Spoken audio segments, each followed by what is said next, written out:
So this is from Dr. Joe Dispenza. 95% of who we are by the time we're 35 years old is memorized set of behaviors, emotional reactions, unconscious habits, hardwired attitudes, beliefs, and perceptions that function like a computer program.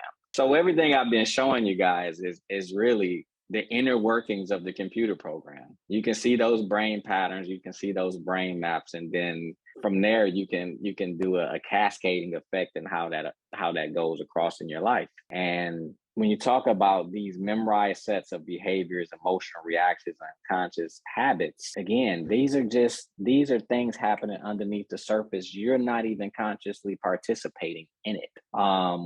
So what you viewed, what you experienced as a kid, if you didn't do anything to undo what you saw and what you experienced, that is in your subconscious mind. And that's why I think for our community, the best thing for us to do is to heal, because then we start to realize that we aren't the things that we observed. That's not who we are. That's just what we observed. But we've absorbed those experiences. And since we've absorbed those experiences, we need to be able to dissipate, let those experiences go and start to recultivate a new, I want to say a new subconscious, but a more resourceful way of thinking and being.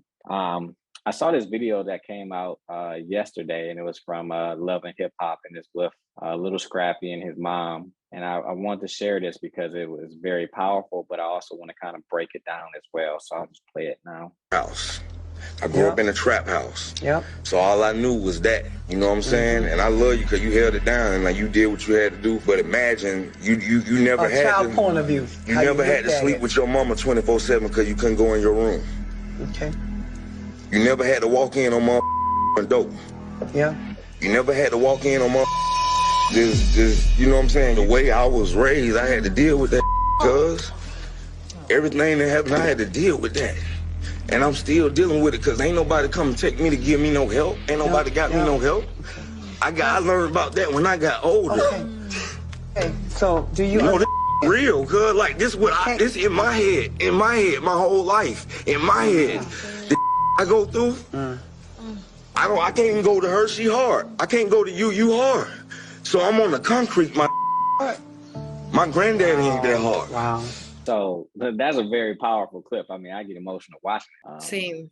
That's super powerful. So if you look at Scrappy and you look at his mom, the reason why I really want to show this is from the mother's end as well, because I see a lot of responses like Mama D doesn't care. Mama D is stuck in trauma response. Scrappy shared he experienced growing up with her, but there's another side to it. What Mama D experienced growing up, and trauma begets trauma. So Scrappy is right in being able to, one, share that experience and be vulnerable with his mom in that way. But there's a reason why Mama D is probably acting the way that she's acting.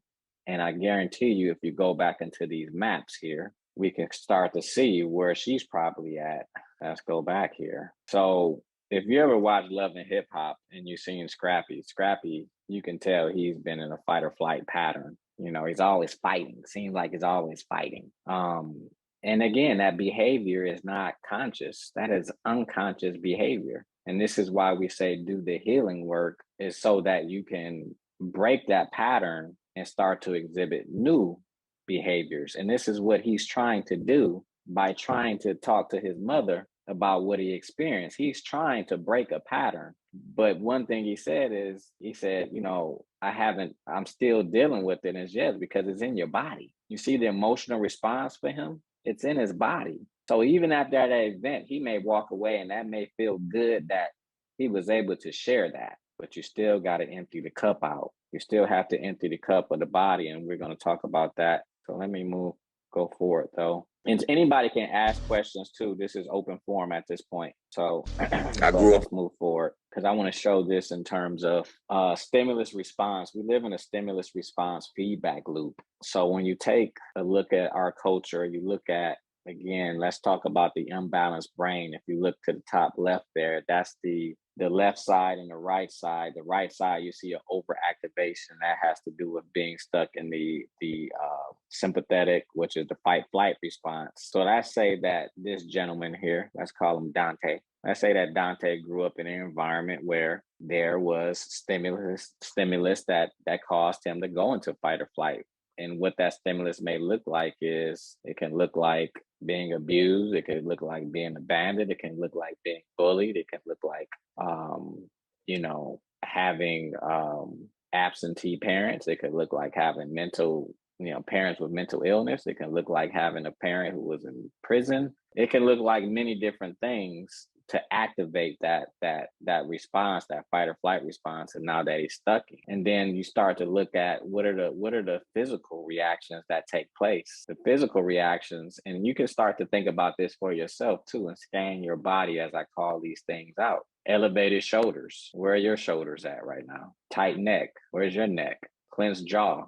Are you clenching? Do you grind your teeth? Do you have back pain that you can't explain? A lot of people suffer from back pain. They think I lifted something, but really back pain can also happen as an emotional stress response, trauma response as well. Joint aches, balling of your fist, that's very common. Overall body stiffness, holding your breath, gastrointestinal issues, and shaking. These are the physiological responses that take place in the body when we keep having stress, chronic stress, or stuck in a stress response. But then let's talk about the emotional side and how this shows up in your life. Difficulty managing money. I like how that's the first one specifically, because we're on a platform that's all about financial literacy, right? A part of our issue is not just financial literacy just because, okay, I know how to make money, but do you know how to manage money? Do you know how to keep money?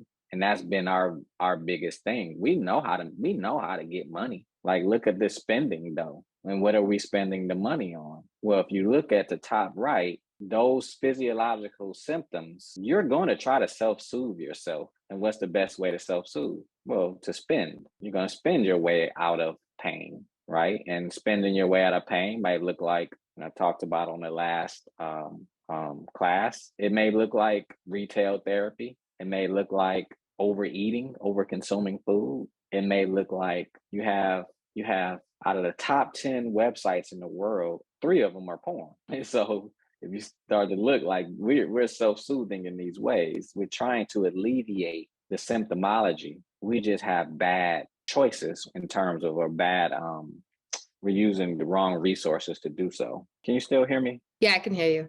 Being overly self-reliant. Now, this was pushed in our community for independent women to be independent. And those are just trauma responses as well. And I'm not saying independent, overly self-reliant. Independence is fine, but interdependence is more resourceful. I need you, you need me. Struggling to achieve goals. Things like procrastination are known as trauma responses. The whole idea of people are lazy, those are just trauma responses.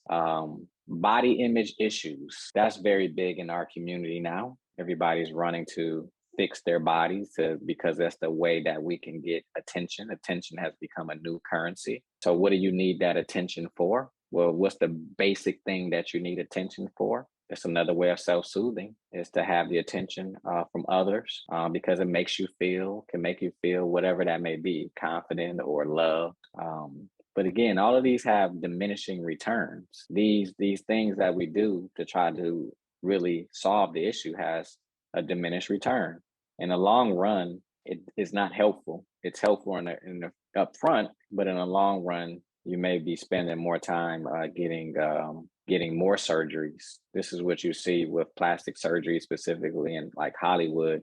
You see that is never enough. When you go in and try to fix one thing, and you next fixing 10 other things, and now you look like you should join witness protection. Nobody knows who you are. Yes. And we've seen that. All this stuff that we see in our community is like right in front of our faces, and it's all mental health related. Emotional decision making. We see a lot of that, making bad decisions based on an emotional state of being. That's not something you want to do.